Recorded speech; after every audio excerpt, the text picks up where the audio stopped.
My friend, today on the intermediate series, what we'd like to do is talk about a couple key concepts that you don't generally learn in beginning guitar. The reason why we get guitar lessons, start a band, start writing music, understand the key of C major, D minor, E minor, F major, G major, A minor, B diminished, and C. The reason why we learn these things in the beginning is because they're the core foundation. After that, everything kind of falls into place. The reason why we learn C major is because it's easier to teach about the key signature of G major when we understand the key signature of C.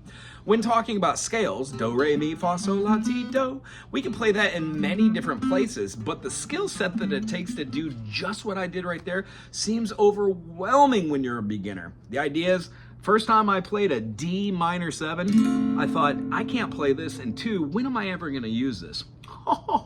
So, if you're finding this video by accident or by circumstance, or you actually sought out Wago Hana How music, good for you. Otherwise, check out that beginner guitar lesson and then start this one anew after you do that. If you are here for the intermediate, let me start off by saying maybe we shouldn't be playing with the pick here as pointy. Maybe we could just put it down right here and put it on the side so we could get this kind of like flat edge. This rake picking is wonderful for doing your exercises that were mentioned in the beginning exercises called teeter-totters or spider exercises. They allow us to do all down strokes and then all up strokes and then alternating down, up, down, up, down, up, down, up. That is primarily what I go through as far as the strumming. And then there's also economic, where you would do like a down, down, up, and you could go through chords by going down and up, arpeggiated stuff like it's much easier to go through the process when you're doing a rake picking, like on an electric guitar, but that's not what we're talking about today. We're doing acoustic. If you know what a D major is, we're going to show how to play a D major, an E minor, an F sharp minor, a G major, an A major, B minor, and then when we get our diminished, or we can even play it like that, right back to our D. We've got all 7 positions or triads of the family chords. D major, E minor, F sharp minor, G major, A major, B minor, C sharp diminished, then back to the root, or D. The reason why it might seem foreign to beginner players that this chord is awkward is because it's the same as the E minor, except for it's exactly what we're talking about today, inversions. When you have a chord, or on this case, 6 notes, all 3 of them will be 3 notes. When we play a D major, it's a D, F sharp, A. When we play a D minor, it's a D, F, A. When we take this 1, 3, 5 and we flatten the 3 and we flatten the 5, we get this kind of feeling of like tension building. This is the lending or leading tone. This makes sense to us because we're simply playing a chord that wants to go right back into the 1. When we hear this tone,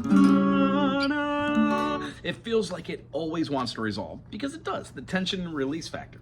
The idea of we know a C major, a D minor, E minor, F major, G major, A minor, and then that B diminished, each one of these can be moved somewhere else for the other diminish into a tonic. B diminish into C.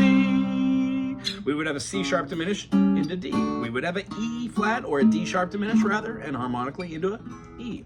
So learning these little bitty ways to change your 1, 3, 5 into the 5 major types of chords is essential. Major, minor, diminished. We also have an augmented by taking the 1, the 3, and sharpening just the 5, so we have an augmented 5th. Ooh-wee. And then as far as like our movements, we've got the major, a minor, we could do the diminished, the 1, 3, flat 5, and then that augmented. The only other one we would have there would be a half diminished. In jazz, we call it like that, the flat 5, or just it's not the full diminished, doesn't have a double flat. Again, that's too much theory. What we're here today to talk about is how to make this D major and C, the minor, as being something you can move up to the next quadrant, being 1, 2, 3, 4 is a quadrant, 5, 6, 7, 8 is a quadrant, 9, 10, 11, 12, and then the whole process begins again. So if you played something like here,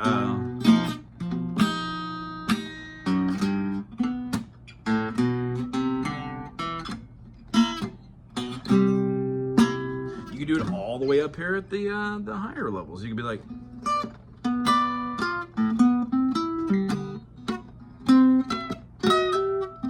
ooh, fun. So what we like to do is learn chords in their families. Today we're going to be talking about D major and then the chords associated with their inversions. I hope that you try and do this with every other key signature. And we're going to wrap up the last 2 minutes with this. D major can be played here. You can express it with the third in the bass, which makes an inversion.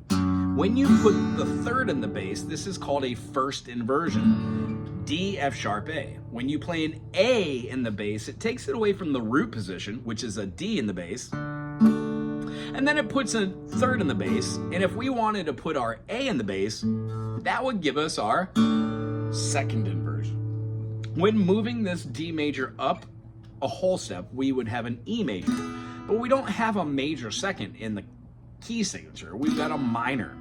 I like to play mine just like you would play the D major or D minor, but we scoot it up. In fact, I enjoy putting down the third here and putting a pinky in, so when I do play it, it automatically puts it into that first inversion. So very, very cool. Reason being, that's a G natural. E, G sharp, B is our E major. Again, when we learn key signatures, we learn do, re, mi, fa, sol, la, ti, do. And then from E major, E, F sharp, G sharp, A, B, C sharp, D sharp, we flatten the third, the sixth, and the seventh to get E, F sharp, G, A, B, C, D. That gives us our spelling of our E minor or Aeolian. But then again, that's another lesson. We're going to be talking about that in an intermediate series. What I would love to see everybody that's watching this do is take the D major, learn the inversions that incorporate it in the first quadrant, move that all the way up here till you take another chord using the cage system. If you're not familiar with that, again, Google that or watch this channel. You would take the A shape and move it all the way to the seventh and lay a bar.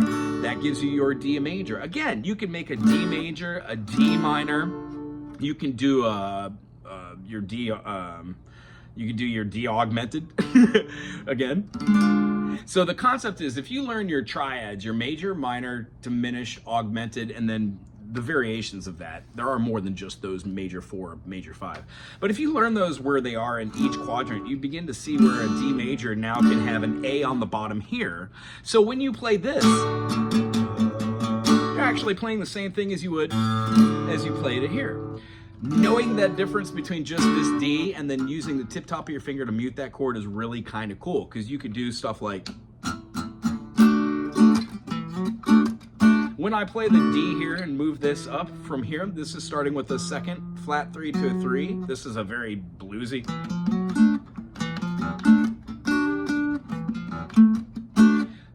If I were to play this note and this D right here, that would give me the third of the chord, right? So that would be a first inversion. When moving it up to the next quadrant, if I played D major here, and then I were to take, I don't know, let's say remove this finger, we would have a D minor. So you can see how knowing where your inversions would be super, super cool. If you've got this note and you've got your D major for the key of D major, knowing when you move up and this would go to a minor, you would just have this big bar and then these two notes to represent your E minor. And now it's the exact same thing it was down here. So when you're taking any inversion from any key signature, the root position starts with a capital letter. This D right here, D, F sharp, A. This is my D major. As soon as I enter that A into the equation as the lowest note that the ear hears, it alters. It does not matter what instrument this is on. If you're playing piano and you play a D major with your right hand and go all the way down to the low D, boom, and you hit anything other than that low D, let's say the low F sharp, it would make an inversion, a first inversion. I hope that clears up what inversions are. If you have any questions about this, check out this channel. And a nice little app that I used to use back in the day when I didn't just, try to go through all the chords is called Oolimo. Oolimo. You can actually put little dots where the note should be. I'll put a link or a description in the comment section below. Anywho, I hope you have a great day. Aloha, and check out the rest of this series.